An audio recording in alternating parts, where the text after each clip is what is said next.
Halo semuanya, selamat datang di podcast Ruang Toleransi.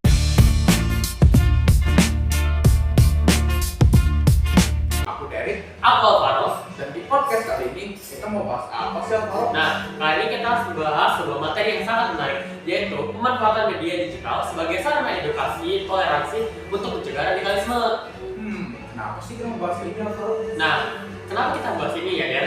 Jadi, di masyarakat Indonesia itu sangat minim literasi dan juga suka misinformasi nih. Apalagi yang paling parah itu masyarakat Indonesia tuh kadang-kadang suka banget yang namanya terprovokasi. Nah, kenapa kita buat materi tentang ini?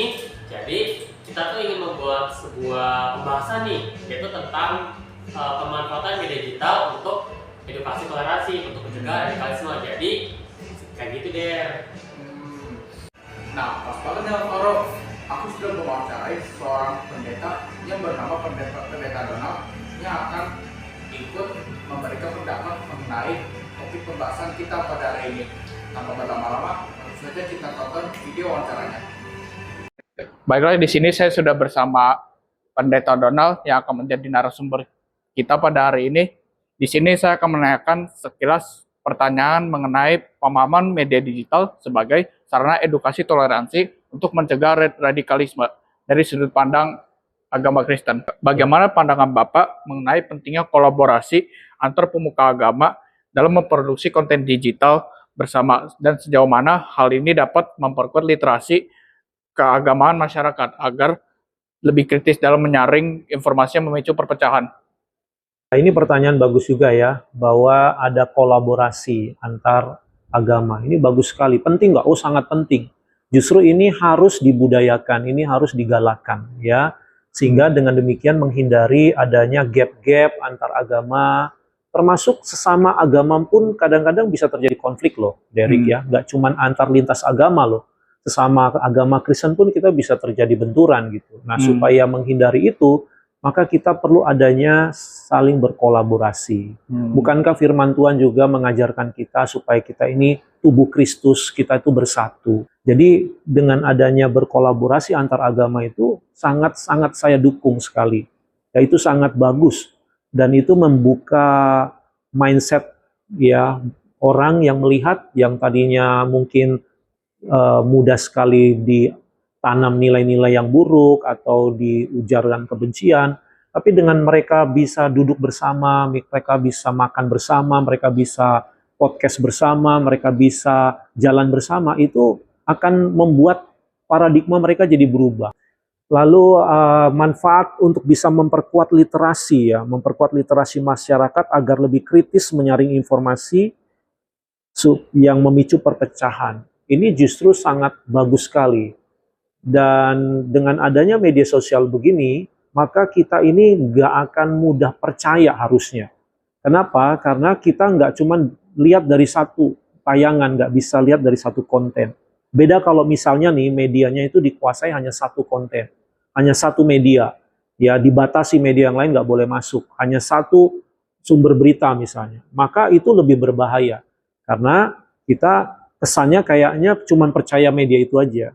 Tapi dengan adanya berbagai media, berbagai konten, berbagai informasi, tentu membuat kita jadi mikir kan. Oke Pak, terima kasih untuk menyempatkan waktu wawancaranya. Tuhan memberkati Bapak. Ya, Makasih ya Pak. Sama-sama.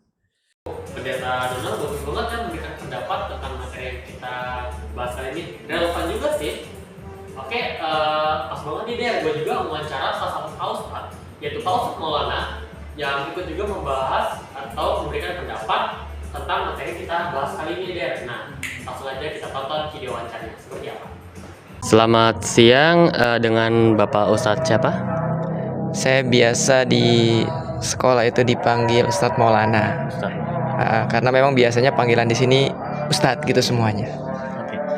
Jadi Pak Ustadz Maulana, saya punya dua pertanyaan. Jadi masuk ke pertanyaan pertama aja ya. Boleh.